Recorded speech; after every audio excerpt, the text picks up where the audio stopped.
시간들 햇살 속에 반짝이는 그대의 미소 눈을 감아도 떠오르는 Hi, magandang araw at welcome back sa inyong pinakabagong online kusina.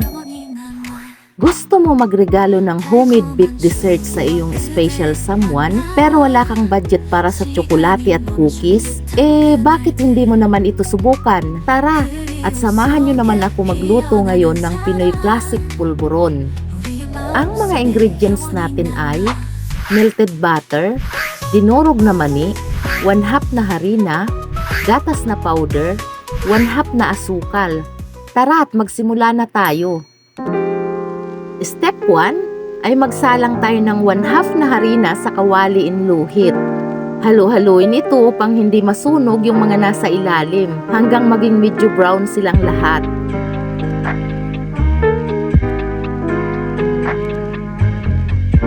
Medyo matagal na proseso ito kaya pagtiyagaan nyo lamang ang paghahalo.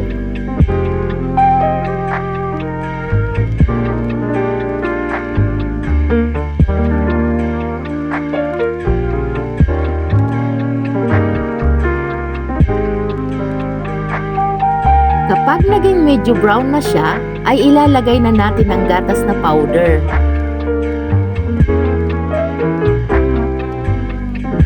Haluin ito at isunod naman ang asukal.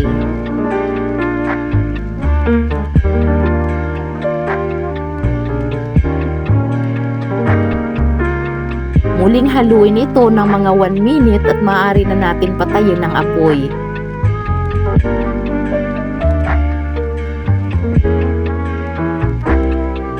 Pagkatapos ay maaari na natin ilagay ang mani at saka ang melted butter para mawala ang pagka-dry ng harina.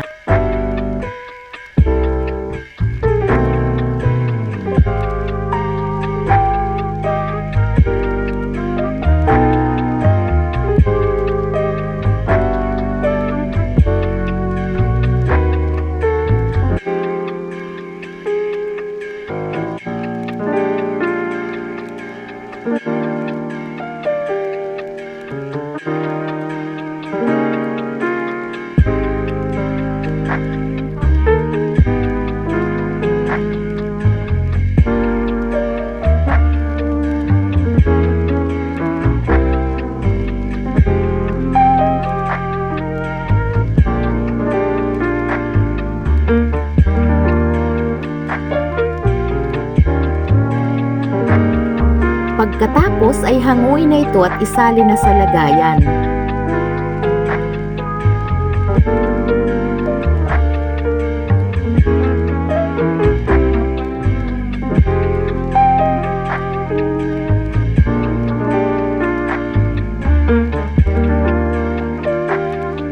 Maaari nyo rin ito budburan pa ng mga mani kung gusto ninyo at maaari nyo na din ito ihulma sa shape na nais ninyo.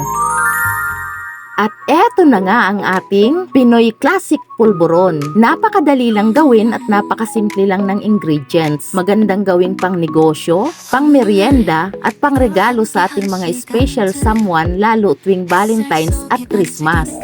Kaya kung nagustuhan nyo ang video natin ngayon, baka naman, may paisang like and comment ka naman dyan sa video na ito. 영원히 남아 달콤한 추억 그대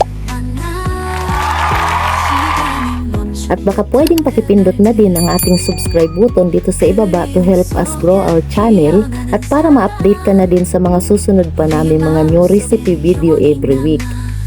Maraming salamat sa panonood and see you sa aming next video.